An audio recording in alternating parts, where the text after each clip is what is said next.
Welcome back to another episode of Game Theory. Today we're looking at Chapter 8, which is about uncertainty information. So we know from earlier that information can be a very important aspect of the game. As one illustration I made back in the beginning of the course, we looked at rock, paper, scissors. So in the usual version of the game, you player moves simultaneously, so each player gets roughly an equal chance. However, I showed a variant where you could have players take turns. So one player moves first, they pick rock, paper, or scissors. The other player gets to observe that and then pick their move. That extra information is a huge advantage. So clearly information matters in some games. Now, typically, you might be thinking that information gives you an advantage, and in games like rock, paper, scissors, it does. Sometimes, however, having more information is not always an advantage. So here's one example. We'll look at the job market as being a game between two players, the worker and the employer. The worker knows if they're going to be productive or if they're lazy. So the problem the employer faces is that every worker is going to say, I'm going to be a good worker, you should pay me a lot and hire me, whether or not that's actually true. So because of that uncertainty, the employer might not be willing to hire the good worker because they don't know if they really are going to be good or if they're going to just slack off. So the worker who really is a good worker would like to somehow credibly reveal information to the employer and eliminate that unevenness of the information. The problem is he has to be credible because, again, anyone can say I'm a good worker whether or not that's actually true.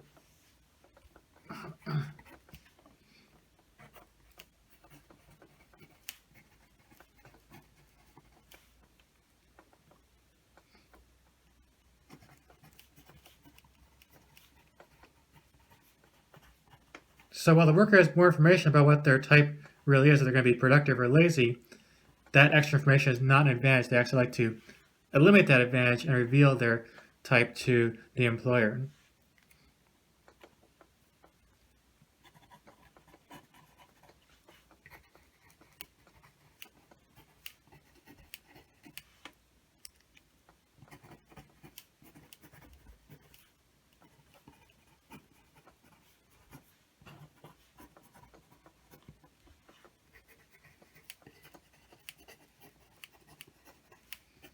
Or say you're trying to sell your used car. You know if it's a good car, the prospective buyer does not. So if your car really is good and you have that extra information, you don't want to hold on to extra information. You want to somehow reveal it to the buyer in a way that's credible because, again, anyone can claim their car's a good car. You have to find some way that's really believable to prove that's a good car.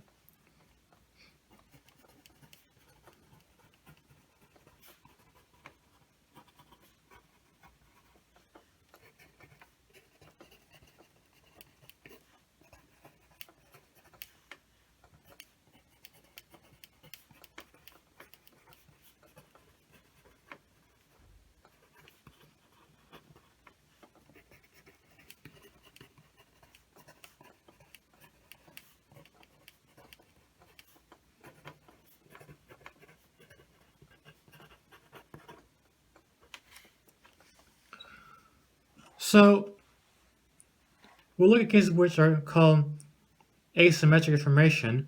One player is more informed than the other. As you can see, there's examples with the worker and the used car market. Then there might be a way that the more informed side would actually like to share information with the other party. So there are two main ways we look at and how that can happen.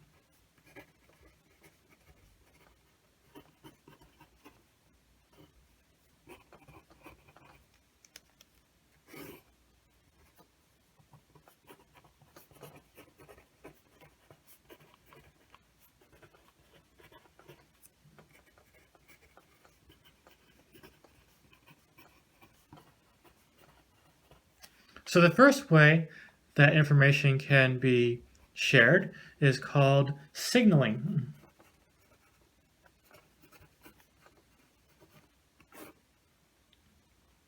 So what signaling means is that the player with more information is going to credibly reveal that to the less informed player.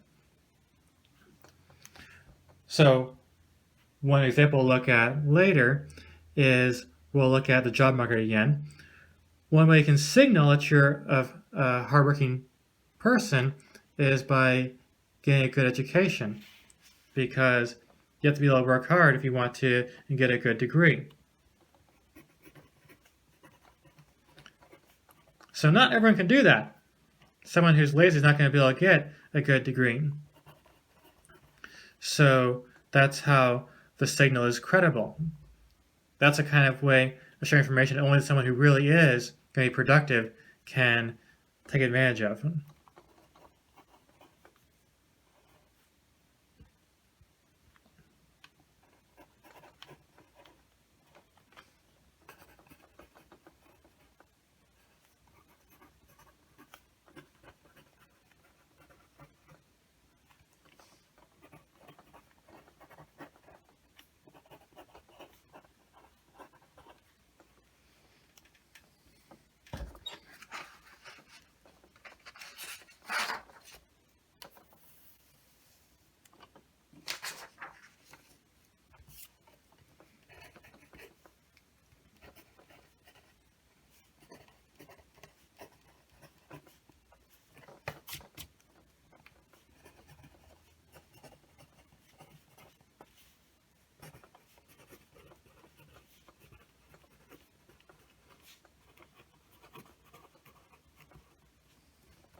The other way to reveal information is called screening. So here's the difference. With signaling, which we saw just a moment ago, that's where the more informed side takes action. With screening, it's the less informed side that's taking action. In particular, they're going to have some kind of test of the other side that's going to make them reveal information.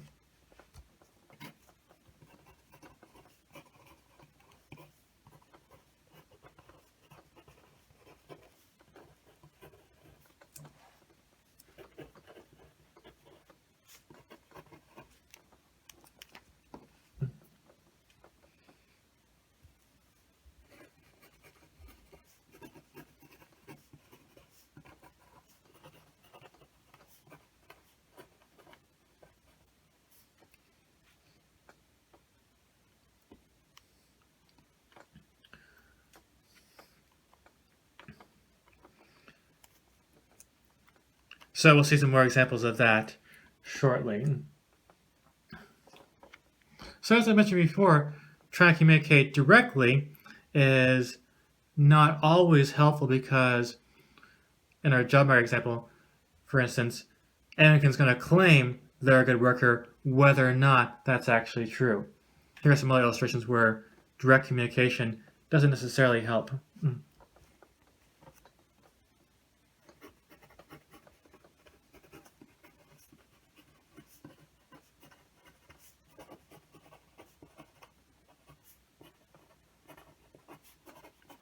So just having a conversation with the other players, not signaling, it's not screening, because that might not be believable.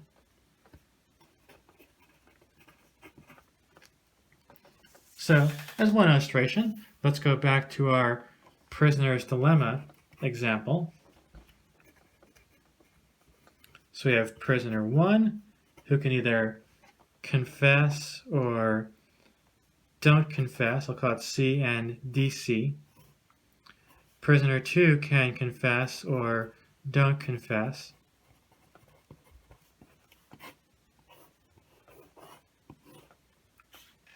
So they both confess. Let's say both get 12 years in prison. If they both don't confess, you get just 1 year in prison.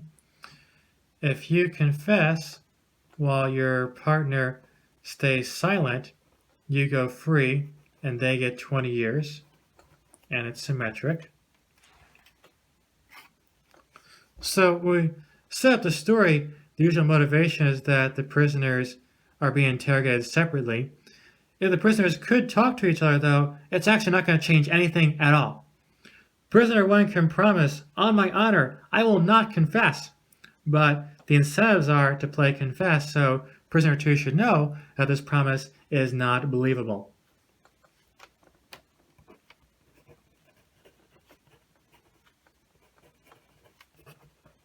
So here, adding communication doesn't actually do anything at all.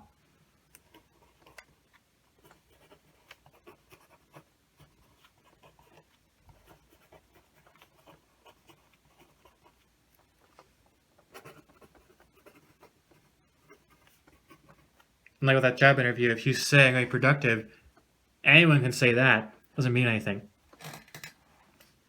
Everyone's resume says outstanding communication skills, so it loses any credibility.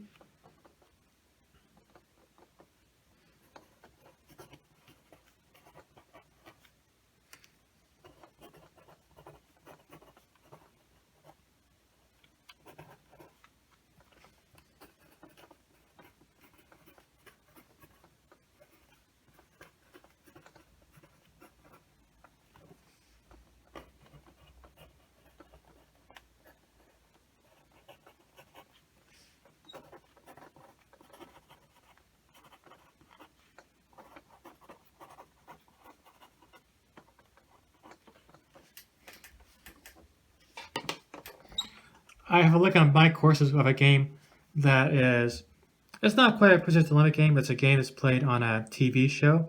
There's also a tension between cooperation and Nash equilibrium. As part of the show, the players do get to talking to each other on TV, which makes things interesting. And you can watch the link for yourself to see if they end up cooperating or if the incentives to play more selfishly end up prevailing.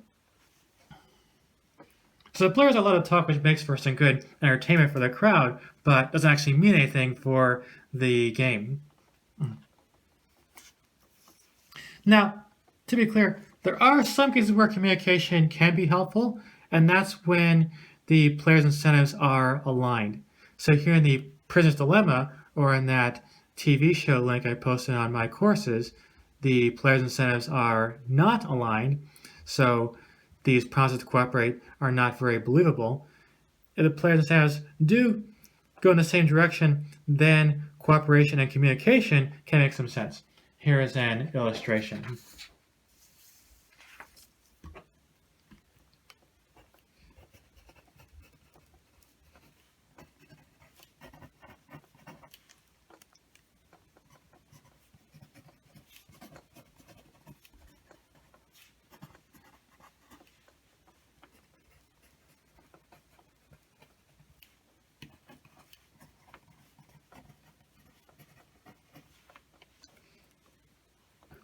So we have two players, player 1 and player 2. This is the part of class where I'd ask, who wants to be player 1, who wants to be player 2, but there's no one here to respond. Let's see. I feel like Samuel will probably volunteer, so I'll make him player 1. Hope you're okay with that, Samuel. And who would probably volunteer to be player 2? I don't know, probably Rachel would volunteer for that. I'll put Rachel down. Hope you're okay with that. So let's say the paths are 3 and 2, and 0, 0, 0, 0, and 2, 3. So you can very easily see it. There are two Nash equilibria here. So if Rachel is playing left, Samuel's best response is up. If Rachel plays right, Samuel's best response is down. If Samuel plays up, Rachel's best response is left. Samuel plays down, best response is right. So you have two Nash equilibria, up, left, and down, right.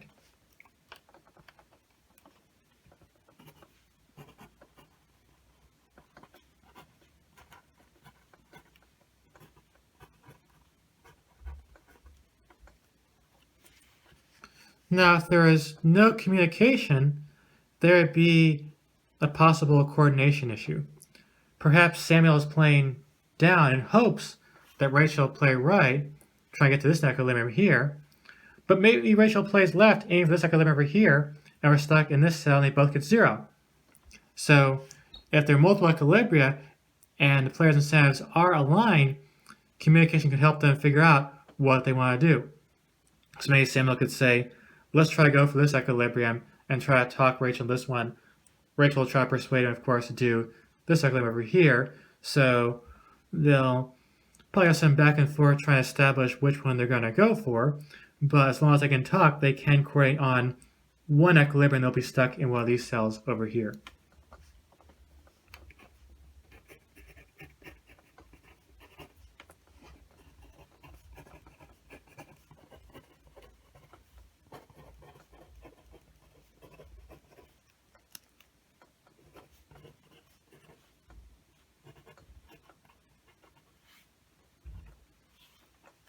So here communication works because communication is credible.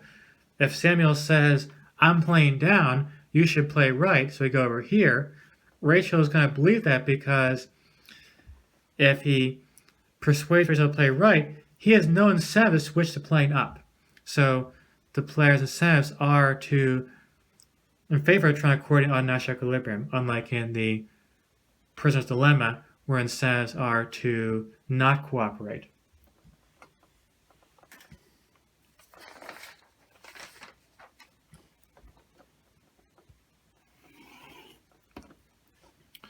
So communication can be helpful in some limited circumstances. Now, if asymmetric information where one player is more informed than the other can lead to some issues, and two of the big issues are called moral hazard, and the other one's called adverse selection.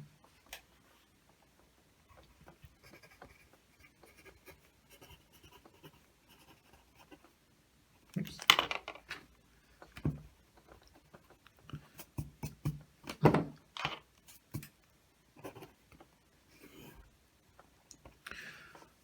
Moral hazard is where one player's actions are not observed by the other players.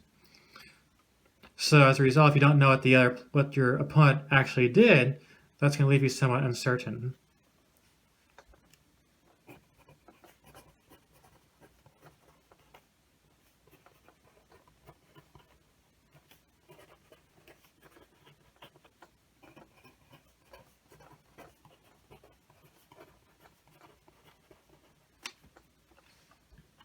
So one example where moral hazard can cause issues is with car insurance. So the insurance company does not observe whether you're driving safely or if you're driving recklessly. So as a result, someone who is driving badly can end up collecting a lot of money from the company and pay premiums that are less than what they collect in claims. Someone who drives safely and doesn't cause a lot of accidents will probably end up paying more in premiums than they'll ever collect in insurance. So you try to guess if you're safe or not based on your history, but that is not a perfect indicator of your behavior.